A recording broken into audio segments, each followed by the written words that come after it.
What's up, America? I'm Danny T. Welcome to the show. Well, hopefully, wherever you are out there in the United States, you're avoiding that Canadian hippie smog that we've been dealing with all weekend. Sunday night was the first time I got to see the sun. It was like Silent Hill style fog all over the place. Uh, I just think it's crazy. Trump's been saying, he's going to hit Canada with tariffs, hold them accountable for what's been going on. I really think he should. I hope he does. I mean, we get wildfires out here in the United States. It doesn't get this out of control like it has. In my lifetime, I've never seen anything this bad, forest fire wise. Let me know what you guys think. Um, but moving on, since last week, we talked about how the ceasefire is over. We have hit them every single day with strikes since. Over 140 targets across Iran have been hit. From air defense and surveillance networks, missile and drone storage facilities, military communication networks, along with just lighting up the coastline out there. Um, it's I'm not pro-war. I never have been. I'm not now, but it's hard for me not to agree with what's going on out there. Um, Iran is just bad. I talk about it a lot. Uh, it's not Iran. It's not the Iranian people. It's the IRGC. It's the corrupt government out there. I mean, I say a lot how the women have to be covered up. They get punished. Rape is a form of punishment out there for women. Uh, Girls as young as 13 are married off legally out there for them. I don't see how anyone can be against Epstein or claim they want all this accountability here, but out there, I mean, young girls are married off all the time. It's like normal. Uh, 13 is legal, but if the parents or the grandparents decide it's okay, they will marry off a girl as young as 9 years old. Uh, all the people out here complaining about reparations. I mean, slavery still goes on out in Iran. They don't call it slavery, they call it forced labor. Uh, Out of every 1,000 people out in Iran, seven of them are slaves.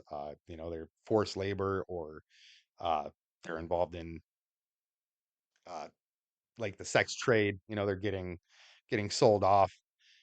It's just wild out there how anyone can support that. I think I'm pretty America first. I don't like meddling in other places. I think we should be pulling out of a lot of places, but I think Iran, it's just a relic we don't need anymore.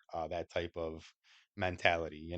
I understand regime changes never really work that well, but anything is better than what's going on out there, at least for the people out there. And saying it's not America first to deal with this. I mean, we're seeing the invasion of the West happen. We talked about Henry Nowak. I understand his assailant wasn't Muslim; he was a Shia, but nonetheless, it's the immigration from these places. India and Iran and all that. I'm not saying all Indians are bad, but it's just certain cultures just don't mix well together. Certain belief systems. A man out in the UK was almost beheaded with a shovel. I say all the time, this is what we're looking at by um, letting our guard down with regimes like this. I'm a firm believer that the IRGC is just a terrorist organization. I mean, they fund Hezbollah. It's just bad. I always say over 10,000 protesters have been murdered, but I've heard upwards of 30,000 protesters. Just for protesting the regime. We see Christian genocides going on around the world. I just think, you know, rooting out places like this, changing that around, so we don't have things like this, regimes like this in the world. I think it's a good thing. Nonetheless, on Friday, Iran struck a military base in Jordan. It's used to house U.S. and coalition personnel. They sent a storm of ballistic missiles and suicide drones to hit the base. The air defense stopped a good chunk of the attack coming in, but a few of the missiles did get through. Two U.S. soldiers are deceased now because of the attack. One was missing. They did find remains that they think is the third man. or woman. No real information is given out, no names or anything. Uh, but those are three deceased soldiers on our side now, coming from this conflict. Since the start, I think we're sitting at about 17 right now. Um, hundreds of injured soldiers, over 400. I know that. Uh, we have hit a lot more Iranians. I don't think the death toll should be anywhere. It's a shame that this has to be going on, unfortunately. It's just terrible what's going on. Once the names come out, I'll post them out there for you. Um, again, I don't agree with war. I think at the end of the day, 90% of wars, it just benefits politicians. It doesn't benefit the people. Um, Foreign wars, especially, are tax dollars going to other places around the world. But as I just stated, I think Iran's a special case right now. Just getting them back to being a normal country, freeing the people out there in the long run, it would help us out. It would add an ally out in the Middle East. Uh, One step closer to peace in the Middle East is getting rid of Iran, in my opinion. If I'm wrong, let me know, but that's just my opinion. Moving off of this, though, Ron Paul, he held a committee hearing on fraud on July 15th. Only one Democrat showed up. It was Senator Gary Peters from Michigan, of all places. Uh, he gave a statement. He asked a few questions, and then he left too, leaving no Democratic representatives there to hear what Ron Paul was going to say. Now at this hearing, Nick Shirley and James O'Keefe were there. Now we all know, Nick Shirley, he showed them videos of the Minnesota daycare fraud, and O'Keefe showed videos of cash for ballot scheme that was targeting the homeless out in California. Um, it's not fake. They keep acting like this is made up. I mean, we have the proof.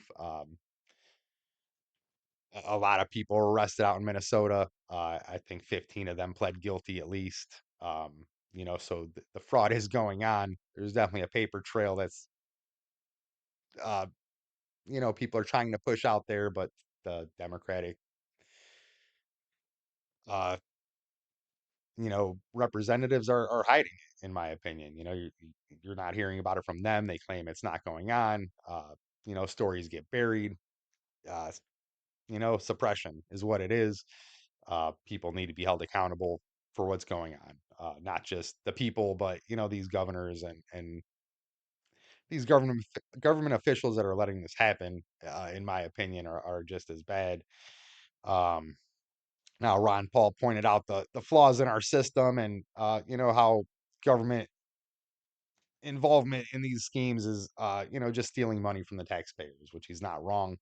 I mean, our taxes are, you know, what funded the Leering Center. Just sitting there is just a front, and our tax dollars were going towards it because the government allowed it. They just pushed the money out there without investigating, or they knew what was going on. They took a cut, regardless of what happened. The fraud is real. It's just crazy that no one showed up to this. Democrats just keep ignoring the fraud that's in front of all our faces. Not just that, but Trump gave a speech on Thursday. He pointed out how China stole 220 voter records from us.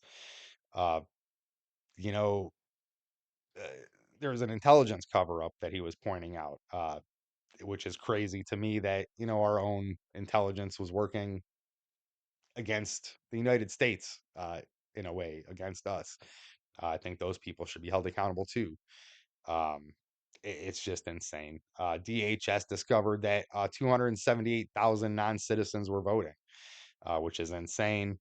Now, all this was going out, speech from our president, and ABC, NBC, and CNN refused to even air Trump's speech that day. It's pretty wild. They had no problem coming in and giving their rebuttals and trying to point out where he was wrong, but they wouldn't air the actual speech for the American people to see it. Now CBS and MS Now, they only aired little chunks of the speech. Now his whole speech was 25 minutes long, not that long. Uh, It's just crazy how this is going on. You're supposed to be a broadcasting network, you know. It's really sad how they're not waking up to, people are turning to podcasters to get their information. People are turning to people like Nick Shirley instead of people who are actual journalists. Nick Shirley's just a citizen. I believe he should be on government payroll for the things he's done, and maybe James O'Keefe too now. But it's insane that the people supposed to be giving you information, people are supposed to be, down the center and just providing facts, refuse to air our president giving a speech. That's insane to me. That should not be happening in the United States of America.